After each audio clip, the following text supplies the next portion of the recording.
नमस्कार student, Pratap study point में आप लोग का स्वागत है। तो स्टूडेंट, आज हम लेके आए हैं बहुत ही मोस्ट इम्पोर्टेंट जो बार बार पेपर में पूछा जाता है, पद्यांशों पर आधारित प्रश्न उत्तर। ये बहुत ही इम्पोर्टेंट है और ये बहुत ही आसान होता है। ये आपको 6 नंबर दिला के जाता है और बहुत ही आसान होता है लिखना। तो चलिए इसमें देखते हैं, बहुत ही इम्पोर्टेंट बड़ा जो पेपर में बार बार पूछे जाते हैं उसकी व्याख्या हम लोग कैसे व्याख्या करेंगे, ठीक है ना। चलिए हम लोग शुरू करते हैं। वीडियो पसंद आए तो लाइक सब्सक्राइब शेयर जरूर करें। चलिए, पहला है पद्यांश। चरण कमल बंदो हरिराई, जाके कृपा पंगो गिरी लंगो, अंधे को सब कुछ दर्शाए। बहिरो सुनो सुने गुंग पुनि बोले, रंक चले सिर छत्र धराई। सूर स्वामी करुणामय, बार बार बंदो तिमि पाई। चरण कमल बंधो हे हरिराई। कि यहाँ पे श्री कृष्ण से कहा जाता है कि हे कृष्ण, हे भगवान, हरि मन भगवान होता है, हे भगवान आपकी मैं चरण जैसे कमलों की वंदना करता हूँ, यानी कि कमलों जैसे चरणों की वंदना करता हूँ। जाकी कृपा पंगु गिरी लंगो, कि आपकी कृपा से, पंगु मने लंगड़ा, गिरी लांगो, कि आपकी कृपा से एक लंगड़ा भी गिरी मने पर्वत लांग जाता है।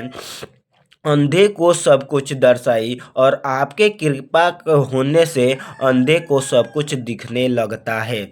बहिर सुने गूंगी पुने बोले, कि जो बहिरा भी होता है वो भी सुनने लगता है। गूंगी पुनि बोले, और गूंगा जो व्यक्त होता है वो भी बोलने लगता है। रंक चले सिर छत्र धराई, और जो भिखारी होता है, रंक माने होता है भिखारी, जो भिखारी होता है वे राजा की तरह छत्र धारण करके चलने लगता है। सूर स्वामी करुणा में, ऐसे स्वामी के मैं, सूरदास जी कहते हैं कि ऐसे स्वामी की मैं बार बार वंदना करता हूँ। ये समझ में आ गया होगा आपको। तो क्वेश्चन ऐसे ही आएगा कि उपयुक्त पद्यांश का संदर्भ लिखिए। तो संदर्भ कैसे लिखेंगे देख लीजिए। उपयुक्त पद्यांश का संदर्भ। प्रस्तुत पद्यांश हमारी पाठ्य पुस्तक के काव्य खंड के पद शीर्षक से उद्धृत है। सूरदास द्वारा रचित सूरसागर महाकाव्य से लिया गया है। तो इस प्रकार आप लोग इसका संदर्भ लिखेंगे तो इस पे 2 नंबर मिल जाएगा। ये हमने आप लोग के ही लिए बुक बनाया है और इसी में से पढ़ा रहे हैं। ये हमारे द्वारा लिखा गया है। और आगे चलते हैं, इम्पोर्टेंट देखेंगे कैसे इसकी व्याख्या करना है। तो इस पे भी 2 नंबर मिल जाएगा आपको। देख लीजिए कि ऐसे व्याख्या करना है। श्री कृष्ण के परम भक्त सूरदास जी श्री कृष्ण के कमल रूपी चरणों की महिमा का चित्रण करते हुए कहते हैं कि हे प्रभु, मैं आपके चरणों की वंदना करता हूँ जो कमल के समान कोमल है। इनकी महिमा अपरंपार है, जिनकी कृपा से लंगड़ा व्यक्ति पर्वत को लांग जाता है, अंधे व्यक्ति को दिखाई देने लगता है, बहरे को सुनाई देने लगता है, गूंग फिर से बोलने लगता है, और गरीब व्यक्ति राजा बनकर अपने सिर पर राज छत्र धारण कर लेता है। सूरदास जी कहते हैं, हे प्रभु, आपकी कृपा से असंभव से असंभव कार्य भी संभव हो जाता है। अतः ऐसे दयालु श्री कृष्ण के चरणों की मैं बार बार वंदना करता हूँ। तो इस प्रकार आप लोग व्याख्या करके आएंगे। बहुत ही आसान होता है पद्यांशों को व्याख्या करना, उसी में से आप लोग को छांटना होता है। तो आप लोग बहुत ही बस देख लीजिए, सुन लीजिए, आप लोग कर जाएंगे। ये बहुत ही आसान होता है। 6 नंबर बहुत ही आसान मिल जाएगा। देख लीजिए। और क्वेश्चन किस प्रकार पूछेगा, जैसे किसकी कृपा से लंगड़ा व्यक्ति पर्वत लांग जाता है। तो प्रभु श्री कृष्ण की कृपा से लंगड़ा व्यक्ति पर्वत लांग जाता है। प्रस्तुत पंक्ति में कौन सा अलंकार है। प्रस्तुत पंक्ति में रूपक अलंकार है। ये नहीं करेंगे तभी ज्यादा बार नहीं पूछता है, तभी यही 3 क्वेश्चन पूछता है 6 नंबर का। आगे हम लोग देखेंगे तो क्या है कि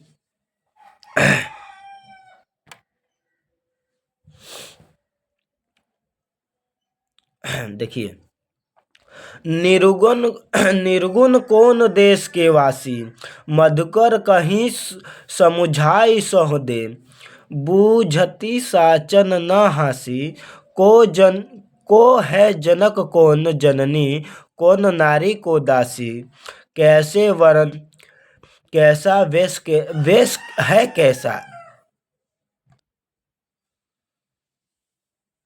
तो चलिए देखते हैं कैसे वैसे।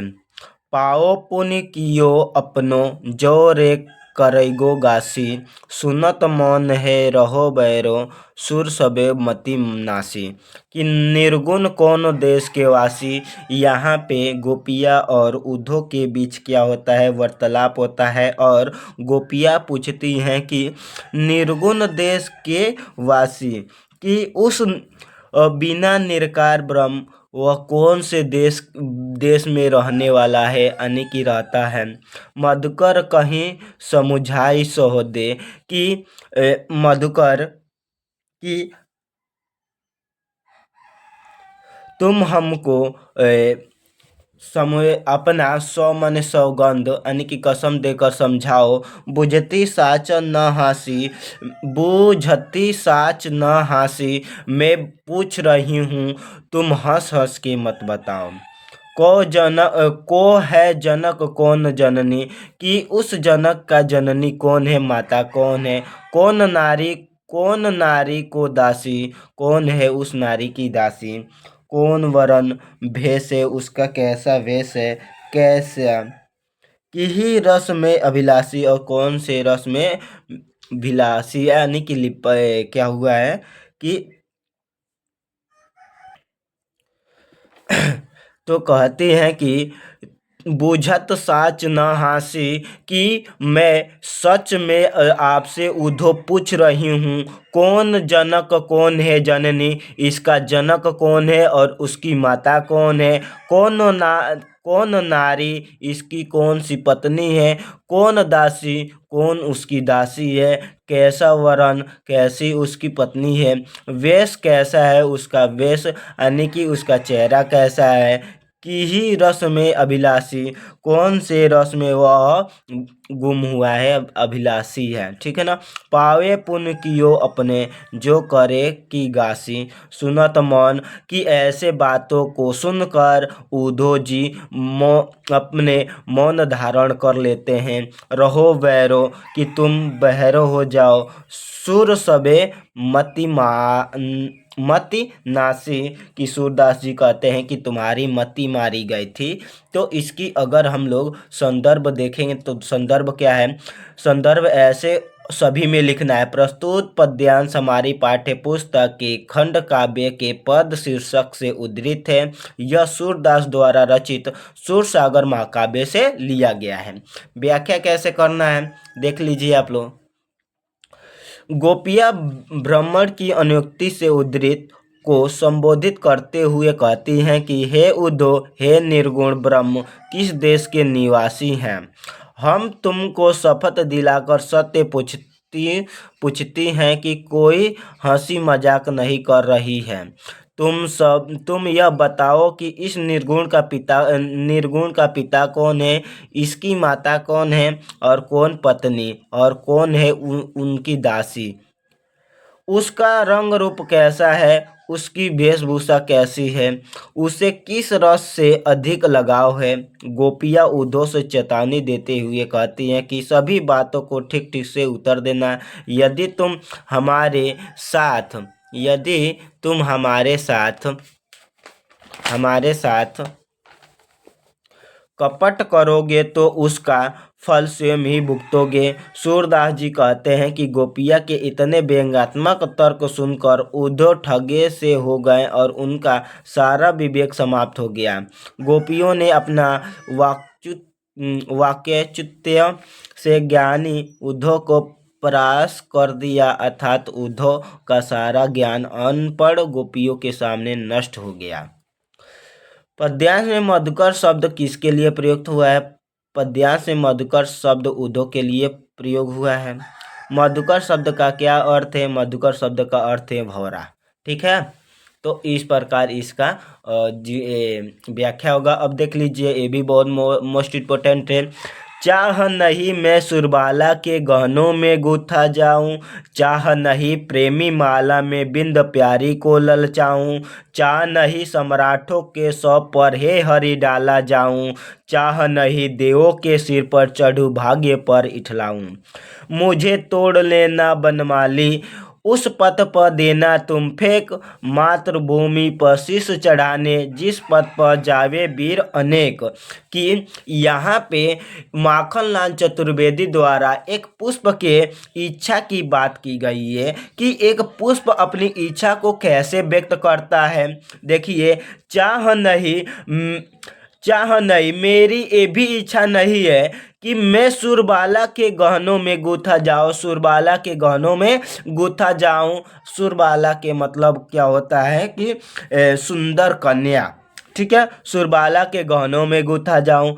चाह नहीं और मेरी ये भी इच्छा नहीं है प्रेमी माला में बिंद प्यारी को ललचाऊं, कि एक प्यारी जो प्रेम और प्रेमिका होते हैं कि उनके माला में बंध के मैं किसी को ललचाऊं।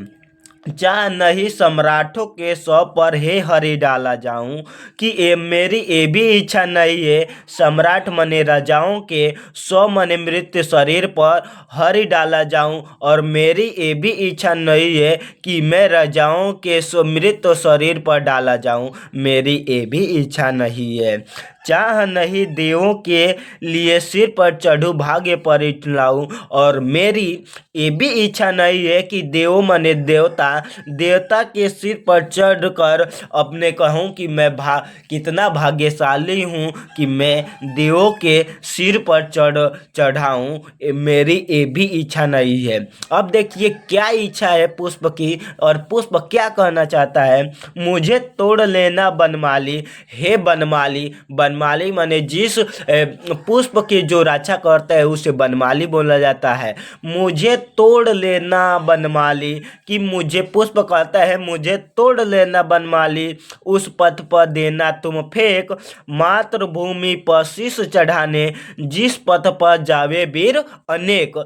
ऐसे बात करता है कि मुझे तोड़ लेना और उस पथ पे उस रास्ते पे फेंक देना, मातृभूमि पर शीश चढ़ाने जो लोग मातृभूमि अपने भारत माता के लिए अपना जान निछावर कर देते हैं, और जिस मातृभूमि के लिए अपना सिर निछावर कर देते हैं, उनके रास्ते पर जिस पथ पर जावे भी नरेक चढ़ाने के लिए जाते हैं, यानी कि बॉर्डर पे जो लोग जाते हैं अपना प्राण त्याग करने के लिए भारत माता के लिए, उन्हीं के रास्ते पे मुझे फेंक देना। देखिए पुष्प की कितनी इच्छा है, कितना अच्छे तरीके से माखनलाल चतुर्वेदी ने इसे व्यक्त किया है। अब देखेंगे इसका संदर्भ हम लोग कैसे लिखेंगे, तो चलिए देखते हैं।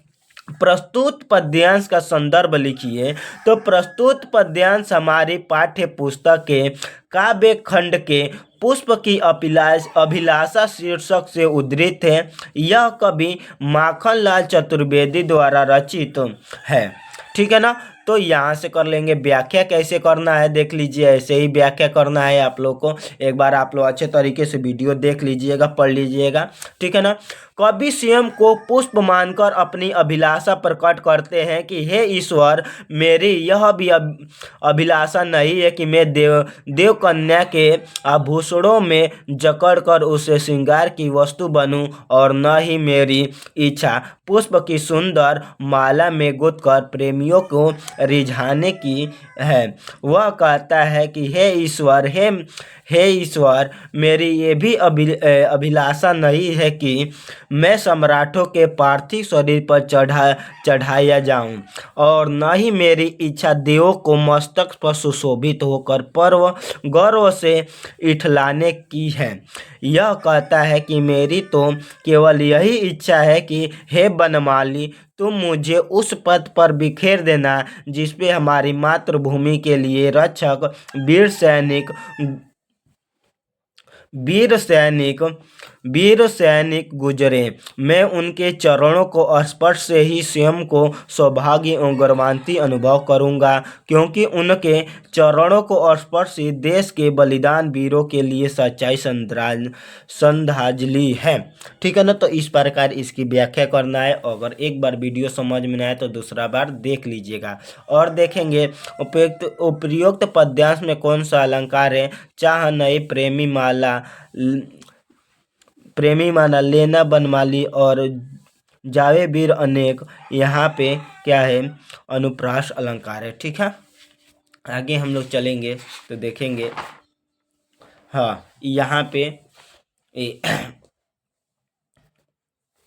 मैया हो न चरयो गाये, सिगरे ग्वाल घिरावत मोसो मेरे पाए पिराई, जो न पताई पुछ बलदाऊ अपनी सौगंध दिलाई, यह सुनी माई यशोदा ग्वालिन गारी देत रिझाई, मैं पठवती अपने लड़का को आवे मन बहराई, सूर श्याम मेरो अति बालक मारत ताही रिगाई।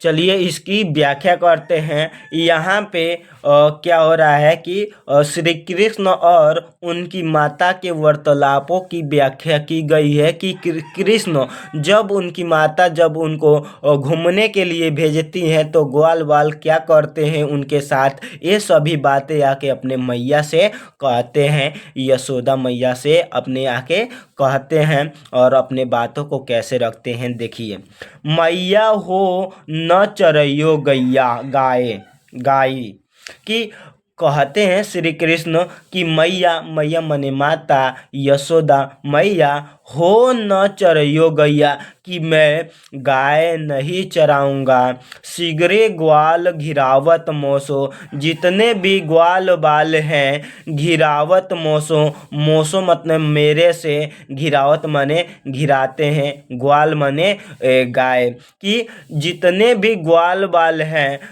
मुझसे ही सारे गायों को क्या करते हैं, घिरवाते हैं, इधर उधर से घिरवाते हैं। मेरे पाँव पिराए कि मुझे दौड़ते दौड़ते मेरा पाँव यानी कि पाँव पिराने लगता है, दुखने लगता है। जो न पताई पुछ बलदाऊ कि अगर मेरे बात पे नहीं मानती हो तो बलदाऊ से यानी कि बलदेव भैया से अपनी सौगंध दिलाई, अपनी सौगंध में कसम दिलाकर पूछ लो अगर मेरे बात पे विश्वास नहीं है तो। यह सुनी माई यशोदा ग्वालिन, और यह शब्द सुनकर माता यशोदा ग्वालिन से कहती हैं, गारी देती रिझाई, और सबको गारी देने लगती हैं। मैं पठवती अपने लड़का को कि मैं अपने लड़का को भेजती हूँ, आवे मन बहराई कि अपने मन को बहरा कर क्या अपने मन को प्रसन्न कर कर घूम करके आए। सूर श्याम मेरो अति बालक, और सूरदास जी कहते हैं कि श्याम मेरे अति बालक, कि माता यशोदा कहती है कि सूर श्याम मेरो अति बालक, जो श्याम है, जो श्री कृष्ण है, मेरा अति बालक, अति माने छोटा, बालक माने बालक, बहुत ही छोटा बालक है। मारत ताहि रिझाई, और सभी ग्वाल वाले उसे रिझा देते हैं, घुमा देते हैं, इतना दौड़ा देते हैं। ठीक है ना। तो इसकी व्याख्या देखेंगे। संदर्भ तो प्रस्तुत पद्यांश हमारी पाठ्य पुस्तक के काव्य खंड के पद शीर्षक के उद्धृत है। यह सूरदास द्वारा रचित सूरसागर महाकाव्य से लिया गया है। आगे हम लोग चलेंगे तो रेखांकी अंशों की व्याख्या कैसे करेंगे। तो श्री कृष्ण माता यशोदा से कहते हैं कि हे माता, अब मैं गाय चराने नहीं जाऊंगा, सभी ग्वाल मुझसे ही अपने गायों को घेरने के लिए कहते हैं। इधर से उधर दौड़ते दौड़ते मेरे पैरों में दर्द होने लगता है। हे माता, यदि आपको मेरी बात पर विश्वास न हो तो अपनी सौगंध दिला जाकर बलराम भैया से पूछ लो। यह सुनकर माता यशोदा क्रोधित होकर ग्वालों को भला बुरा कहने लगती है। सूरदास जी कहते हैं कि माता यशोदा कहती है कि मैं अपने पुत्र को वन में इसलिए भेजती हूँ कि उसका मन बहल जाए। ठीक है, उसका मन। यह सुनकर माता यशोदा क्रोधित होकर ग्वाल वालों को भला बुरा कहने लगती है। सूरदास जी कहते हैं कि माता यशोदा कहती है कि मैं अपने पुत्र को वन में इसलिए भेजती हूँ कि उसका मन बहल जाए। मेरा कृष्ण अभी बहुत छोटा है, यह ग्वाले उसे इधर उधर दौड़ाकर परेशान करेंगे। ठीक है ना। तो इस प्रकार इसकी व्याख्या होगी और इसको भी देख लीजिएगा। वीडियो ज़्यादा लंबा हो जाएगा इसलिए जल्दी जल्दी कर रहे हैं। और ही मोस्ट इम्पोर्टेंट है, देख लीजिएगा कौन है। हाँ, ये वाला रसखान का है। मनुष्य हो तो वही रसखानी, ब्रजो ब्रज गोकुल ग्वाओं के ग्वारन। जो पशु हो तो कहाँ बसो मेरो, चरो नित नंद की धेनु मझारन। पहन हो तो वही गिर को, जो धर्यो कर छत्र पुरंदर धारन। जो खग हो तो बसो मिल कलंदी कुल कदम की डारन। ठीक है ना। तो यहाँ पे क्या कहा गया कि रसखान रसखान जी जो कवि हैं वो व्याख्या करते हैं कि यदि हम अगले जन्म में मनुष्य हो तो हमें क्या करना, मनुष्य हो तो वही रसखानी, अगर मनुष्य हो तो ब्रजो ब्रज गोकुल के ग्वारन, की मेरी इच्छा है कि मैं कि उसी ब्रज में बसूं। जो पशु हो तो अगर मैं अगले जन्म में पशु हो तो मैं कहाँ बसूं मेरो, कि मैं वहीं पे बसना चाहूँगा। चरो नित नंद की धेनु मजारन, कि मैं वहीं पे चरना चाहूँगा जहाँ पे ग्वाल बाल चराते हैं गोकुल में। पहन हो तो वही गिर को, कि अगर पहन हो तो वही, अगर पहन माने पत्थर, अगर पहन हो तो वही गिर को, अगर मैं पत्थर बनूं तो उसी पर्वत गोवर्धन पर्वत के पत्थर बनूं। जो धैर्यों को छत पुरंदर, और जो कृष्ण जी ने छत्र धारण किए, बचाने के लिए छत्र धारण कर लिए थे उस पत्थर को। जो खग हो तो बसोरो, और अगर मैं खग पक्षी बनूं तो मैं उसी पर क्या बसूं। मिली कलंदी कुल मन कदम की डारन, और उसी कुल के नीचे, नदी के कुल के नीचे जो कदम की डारन है उसी पर मेरा बसेरा रहे। अगर मैं पक्षी बनूं तो, खग मने होता है पक्षी। तो आप लोग को समझ में आ गया होगा। तो आप लोग देख लीजिए संदर्भ, प्रस्तुत पद्यांश हमारी पाठ्य पुस्तक हिंदी के काव्य खंड के सवैया शीर्षक के उद्धृत है। इसके रचयिता कवि रसखान जी हैं। अब व्याख्या देख लीजिए, आप लोग पढ़ लीजिएगा आप लोग। ठीक है, इसको पढ़ लीजिएगा, वीडियो को रोक कर देख लीजिए। ऐसे व्याख्या करना है, ऐसे लिख कर आना है, बहुत ही आसान होता है। एक बार दो बार वीडियो देख लेंगे ना तो बहुत ही समझ में आ जाएगा आप लोग को। देख लीजिए।